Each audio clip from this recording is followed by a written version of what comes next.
ஒண்ணுல வந்தது கரெக்டா. ஆமை நல்லா கை தட்டுங்க. உற்சாகமே இல்ல, கை தட்டுங்க. நீங்க இங்க உற்சாகப்பட்டா நீங்க பேச முடியும். பேசணும்ல, கை தட்டுங்க. கை தட்டுங்க, நல்லா கை சத்தம் பத்தல. ஐயோ போடல உங்க அக்கௌண்ட்ல. சரி ஓகே.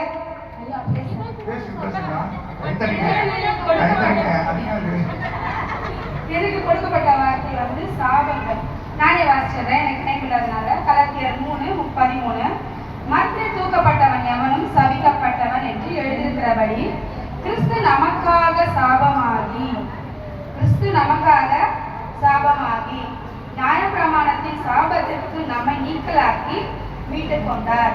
இந்த வசனத்திலிருந்து எனக்கு கொடுக்கப்பட்ட வார்த்தை 7வது வார்த்தை. நான் வருஷம் வந்து சீட்டு குடிக்க போடுவாங்க, அவங்க கொடுப்பாங்க, நான் எடுப்பேன். ஆனால் அப்படியே 7வது வார்த்தை தான் வரும். இந்த வருஷம் ஐயா நம்பாலே எடுக்க சொன்னாங்க, எடுத்தா அதுவும் 7வது வார்த்தை தான் வந்தது. ஏசப்பா உமக்கு ஸ்தோத்திரம். நான் போய் உட்காந்து அனுப்புங்க சொன்னாங்க, பரிபூரணம் நீ குறிச்சல் பண்ணாத. 7வது வார்த்தை வந்து பரிபூரணம். 7 கடைசியாக வார்த்தை கொடுக்குறாங்கன்னு பயப்படாத, 7வது பரிபூரணம். உனக்கு ஆண்டவர் பரிபூர்ண ஆசீர்வாதத்தை கொடுப்பாருன்னு சொன்னாங்க. கர்த்தருக்கு ஸ்தோத்திரம். இந்த வார்த்தையுடைய விரிவாக்கம் என்னன்னு பார்த்தீங்கன்னா, சாபத்தை ஏற்றுக்கொள்ளுதல். கிறிஸ்து இயேசு சிலுவையில் நமக்காக சாபத்தை ஏற்றுக்கொண்டார். ஒவ்வொரு வார்த்தை வரும்போது கை தட்டிங்கன்னா கொஞ்சம் எனர்ஜியா இருக்கும், சரிங்களா? இயேசு சாபத்தை செஞ்சாரா? நான் உங்களை கேள்வி கேட்கிறேன், இயேசு சாபம் செஞ்சாரா? சாபத்துக்கு உட்பட்டாரா? பாவம் செஞ்சாரா? இப்ப நம்ம சகோதரிகள் 6 வார்த்தை கொடுத்தாங்க இல்லையா, அந்த 6 வார்த்தைக்கு ஏசப்பா ஏதாவது ஒரு வார்த்தைக்கு தகுதியானவரா? சத்தம் இல்ல. அப்ப சாபத்துக்கும் அவரு ஆளு கிடையாது. யாருடைய சாபத்துக்காக அவர் சிலுவையில் அறைஞ்சாங்க? நம்மளுடைய சாபங்கள். நம்மளுடைய சாபங்கள் என்னென்ன? நம்ம சாபம் செய்யாம இருக்கோமா?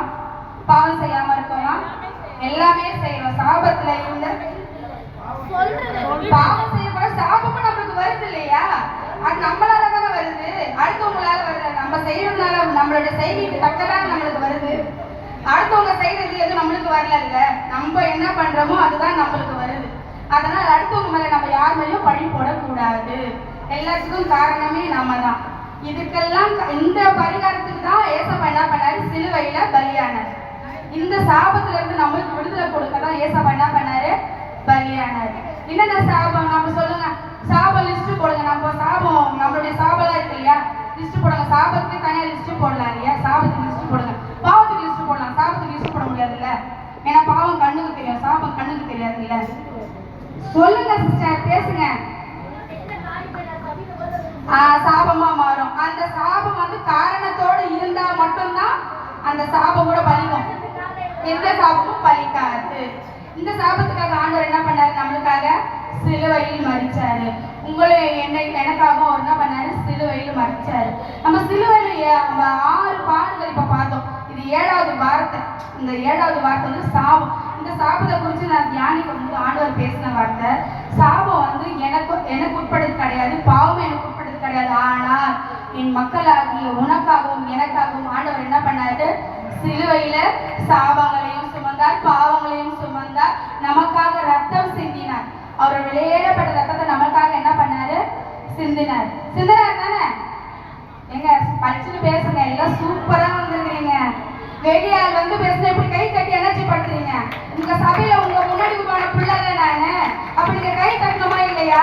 உங்க சகோதரி இல்லையா? நீங்க ஒவ்வொரு வார்த்தைக்கு கை தட்டுனா ஆண்டோடைய வார்த்தை உங்களுக்கு வெளிப்படும். நம்ம பாட்டு தூங்க மூஞ்சி மாதிரியும் வந்து தூங்க மூஞ்சி வழியும் போனா எப்படி? கை தட்டுங்க. அடுத்த வருஷம் இந்த பார்த்த மூஞ்சிங்க யாரும் நிற்க கூடாது, புது மூஞ்சிங்க தான் இங்க வந்து நிக்கணும். எல்லாம் புது முகம் தான் வரணும். எல்லாம் நம்மளுக்காக ஏசப்பா நம்மளுக்காக செஞ்ச சிலுவையின் செயல்களை நீங்களும் தியானிக்கணும். உங்க வாயில நாங்களும் அதை கேட்கணும், சரிங்களா? எங்களுக்கு மட்டும் தாழ்ந்து கொடுக்கல, உங்களுக்கும் கொடுத்துருக்கிறாருல்ல, அதையும் நீங்க பயன்படுத்துங்க, சரிங்களா? இதுக்காக தான் ஏசப்பா சிலுவைனா எல்லாரும் சிலுவையில் ஆண்டவர் இடத்த சுமந்துட்டா. இன்னைக்கு நீங்களும் நானும் தான் சிலுவையை சுமக்கிறோம். அந்த சிலுவை எப்ப இறக்கி வைக்க போறோம்? எப்ப சிலுவையை நம்ம இறக்கி வைப்போம் சொல்லுங்களேன்? சிலுவையை நம்ம எப்ப இறக்கி வைப்போம்? இந்த 7 வார்த்தையை நம்ம நிறைவேற வைக்கும் போது தான் நம்ம சிலுவையை இறக்கி வைக்க முடியும். அதுக்கு உங்க வாழ்க்கையில எங்க வாழ்க்கையில சிலுவை இருந்துட்டு தான் இருக்கும். நம்ம சாகிறதுக்கு அந்த சிலுவை நம்ம இறக்கி வைக்கணும். நம்மளோட செயல்பாடு மாற்றம் இல்லைன்னு அர்த்தம், சரிங்களா? செயல்பாடு மாற்றம் இல்லைன்னு தான் அர்த்தம். ஃபர்ஸ்ட்லாம் நம்ம யாராவது இப்போ நம்ம எத்தனையோ சொல்லுவாங்க கொடாடி சண்டை இந்த மாதிரிலாம் நம்ம பேசுறோம் கொள்றோம். நம்ம சுபாவங்கள்லாம் மாறணும். நம்மளுடைய பழைய நம்மளுடைய வாழ்க்கை மாறி நம்ம இன்னைக்கு நான் ஒயிட் ட்ரெஸ் கட்டிருக்கேன்னா அதுக்கு தகுதி உள்ளவளா நான் இந்த இடத்துல நிற்கணும். சும்மா அதான் சிலுவை. எல்லாருடைய வாழ்க்கையில ஒவ்வொரு முள்ளு கொடுக்கப்பட்டிருக்கும். அந்த முள்ளை நம்ம ஜெயிக்கணும். அந்த முள்ளை ஜெயிச்ச ஐசபட்ச உலகத்தில் உபத்திரம் உண்டு, நான் உலகத்தை ஜெயிக்க, நீங்களாம் உலகத்தை ஜெயிப்போம்ல சிஸ்டர். சத்தம் வரல, ரோஸ் மில்க் வருது. சத்தமா சத்தமா சத்தமா. இந்த கலாத்தியர் 3:13 மீட்பின் விலை, இந்த வார்த்தையிலே ஆண்டவர் நமக்கு கொடுக்கறது மீட்பின் விலை. என்ன மீட்பில் அவர் மீட்பு நம்ம கொடுக்கறதுக்காக என்ன கொடுத்தாரு? அவருடைய ரத்தத்தை கொடுத்தாரு. ரத்தம் சிந்தது இல்லாமல் பாவ மன்னிப்பு கிடையாது. அவர் ரத்தம் நம்மளுக்காக சிந்தனாரா இருக்கிறார். நியாயப்பிரமாணத்தின் காலத்துல நம்ம படிக்கும் போது நம்மளுக்கு பயமா இருக்கும். நம்ம போதகர்கள் நம்ம போதகர்களும் நம்மளுக்கு போதிக்கிறாங்க. நியாயப்பிரமாணத்தின் காலத்தை பறிச்சு அதனுடைய தண்டனைகள் குறித்து நம்மளுக்கு சொல்லும் போது நம்மளுக்கு எவ்வளவு பயமா இருக்கும். நம்ம ஏசப்பா அதெல்லாம் என்ன பண்ணாரு? நியாயப்பிரமாணத்தை நிறைவேற்றி முடித்தது யார்? ஏசு கிறிஸ்து சிலுவையில் நிறைவேற்றி முடித்தார். நியாயப்பிரமாணத்தை சிலுவையில நிறைவேற்றி முடித்தார். யாருக்காக? உங்களுக்காகவும் எனக்காக. இந்த 40 நாள் நம்ம துக்கத்தோடு இருந்திருப்போம், கஞ்சி குடிச்சிருப்போம், ஊருக்காக வச்சுதான் சோறு கொண்டிருப்போம். 4 அன்னைக்கு தான் கறி மீன் சோறு ஏறாகும். அதோட நம்ம சும்மா தானே இருக்கிறோம். 3 வேலையும் கட்டு இந்த 11 நாள் தான் நம்ம உபவாசிச்சிருப்போம். வருஷத்துல நம்ம 365 நாள்ல இந்த 11 நாள் உபவாசம் போதுமா? போதாது. நான் ஆண்டவர்கிட்ட கேட்கும்போது, ஏசப்பா எங்களால முடியல, எங்க பலவீனமா இருக்கு. அதான் நம்மளுடைய வார்த்தை வியாதியும் பலவீனங்களும் இப்போ 5வது வார்த்தை 6வது வார்த்தை ஆண்டவர் சிலுவையில் சுமந்தார். நீங்க ஒரு நாள் என்னால முடியாது ஏசப்பா நீங்க சொல்லி ஜெபம் பண்ணி பாருங்களேன். அந்த நாள் ஆண்டவர் உங்களுக்கு எப்படி வழி நடத்துறாருன்னு பாருங்க. அந்த உபவாசம் பண்ண முடியல நம்ம சொல்ல முடியாது, பண்ண முடியும். ஆனா அதுக்குடைய பலனை அவர் நம்மளுக்கு கொடுப்பாரா இல்லையா? கை தட்டுங்க.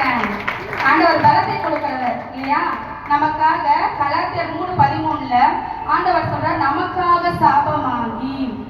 அவர் எல்லாமே ஆயிட்டாருங்க. நம்மளுக்காக பாவமாகி, சாபமாகி, வியாதியாகி, பலனாகி, துக்கம் நிறைந்தவராகி எல்லாமே ஆண்டவர் நம்மளுக்காக சிலுவையில் இருக்கிறார். யாருக்காக? என் மேல நல்லா இருக்கணும், நான் நல்லா இருக்கக்கூடாது. ஏன்னா எவ்வளோ அடிப்பட்டார். நான் எப்படிப்பட்ட கிழிச்சலா ஆனா கூட பரவாயில்ல, என் மகள் இன்னைக்கு என்ன பண்ணணும்? நிற்கணும், ஆவிக்குரிய வாழ்க்கையில நிற்கணும், ஆவிக்குரிய வாழ்க்கையில அவ பலப்படணும்ன்றதுக்காக ஆண்டவர் உங்களுக்காகவும் எனக்காக என்ன பண்ணாரு? சிலுவையில் தொங்கினார். ஒண்ணுமே இல்லை. அவர் சிலுவை அந்த கண்ணை மூடி நம்ம நினைச்சு பார்த்தாலே நம்மளுக்கு அந்த அந்த வியாகுலமா இருக்கிறது நம்மளுக்கு மனசு அவ்வளவு வியாகுலமா இருக்கும். அந்த பாடு யாருக்காக? உங்களுக்காகவும் எனக்காக. உங்களுக்காகவும் எனக்காகவும் தானே, வேற யாருக்காகவும் இல்லைல்ல. அடுத்தது ஆசீர்வாத சுதந்திரம். இயேசு சாபத்தை ஏற்றுக்கொண்டதால் ஆபிரகாமின் ஆசீர்வாதம் நமக்கு கிடைக்கும். ஏசப்பா சாபமாகி, கை தட்டுங்க. ஏசப்பா சாபமாகி அவர் ஒண்ணுமே பண்ணல. அவரு சாபமாகி உங்களுக்காக எனக்காக நம்ம ஜென்ம பாவத்தோடு பிறந்தோம். அவர் ஜென்ம பாவமே இல்லாம பிறந்து ஒண்ணுமே செய்யாம 33 வயசு வரைக்கும் வாழ்ந்து இன்னும் நமக்காக சுவிசேஷம் அறிவிச்சு என்ன சுகபோகமா பைக்கு. இப்ப இருக்கிற பிள்ளைங்க பைக்கு போன் இல்லாம இருக்காது. ஆனா நம்ம ஏசப்பா நமக்காக என்ன பண்ணாரு? சிலுவையில 33 வயசு வரைக்கும் காடு மேடு, இங்க இருக்கிற கடைக்கு போனா கூட நம்ம சைக்கிள் எடுத்துன்னு பைக் எடுத்து தான் போறோம். காடு மேடு நமக்காக மலைகளை ஏறி உபவாசித்து ஜெபம் பண்ணி சிலுவையில அடைஞ்சாங்க. ஆண்டவர் நமக்காக எவ்வளவு பாடுபட்டாரு.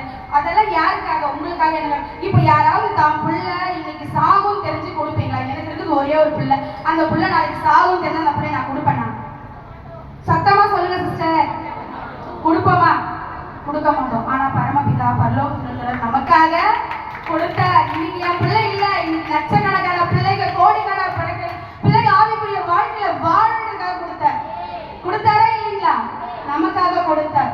இந்த கொக்கிலாம் நம்ம மீன் பிடிக்கும் போது நம்ம ஏசப்பா சிலுவையில் அரைக்கும் போது அது இழுக்கும் போது அந்த சதை எப்படி இருக்கும் யோசிச்சு பாருங்க. கொடுப்போமா? அந்த பிள்ளைங்களை கொடுப்போமா? கொடுக்க மாட்டோம். ராணுவத்துக்காக கொடுக்குறாங்கன்னா கூட ஒரு ஆதாயம் இருக்காங்க. இன்னைக்கு செத்தா நாளைக்கு அவனுக்கு 1 கோடி ரூபாய் 2 கோடி ரூபாய் இருக்குது. ஆனா அவர் தேசத்துக்காக நிக்கிறாங்க, இல்லைன்னு சொல்லல. நம்ம ஏசப்பா நம்ம கிட்ட எதுவுமே எதிர்பார்க்கல, 1 ரூபாய் கூட எதிர்பார்க்கல. அவருடைய கடைசி சொட்டு ரத்தத்தை கூட நமக்கு கொடுத்துட்டு தான் போனாரு. ஐசியூல இருக்கிற நம்மளுக்கு ஒரு 3 நாளைக்கு தண்ணி இருக்காது. ஒரே ஒரு 2 நிமிஷம் பிடிச்சிடு. தண்ணி கொடுக்க மாட்டாங்க. ஐசியூல இருக்கிறவங்களுக்கு தண்ணி கொடுக்க மாட்டாங்க. எத்தனைக்கு 1 வாரம் 2 வாரம் இருக்கவங்களுக்கு தண்ணி கொடுக்க மாட்டாங்க. அவர் நமக்காக எத்தனை மணி நேரம் தொங்குனாரு? எத்தனை மணி நேரம் தான் தொங்குனாரு? ஒரு சொட்டு தண்ணி கூட அவருக்கு கொடுக்க ஆள் இல்லை. இன்னைக்கு நாம் எதுக்காக? உங்களுக்காகவும் எனக்காக. இன்னைக்கு எல்லாருக்கும் சிலுவையின் பாடு இருக்குங்க, யாருக்கும் இல்லாம போகல, இருக்கு. அந்த சிலுவையின் பாடை இயேசுப்பா எப்படி ஜெயித்தாரோ நாம அப்படி ஜெயிக்கணும். அந்த சாபத்துல இருந்து, பாவத்துல இருந்து, துக்கத்துல இருந்து, பலனத்துல இருந்து, வியாதியில இருந்து, எல்லாத்துல இருந்து இயேசுப்பா எப்படி ஜெயிச்சாலும் நம்மளும் ஜெயிக்கணும். ஏன்னா நம்ம இயேசுனுடைய பிள்ளைகள், உலகத்துல இருக்கிறவங்களுடைய பிள்ளைகள் கிடையாது, இயேசுனுடைய பிள்ளைகள். கர்த்தர் கொடுத்த இந்த வாய்ப்புக்காக நன்றி.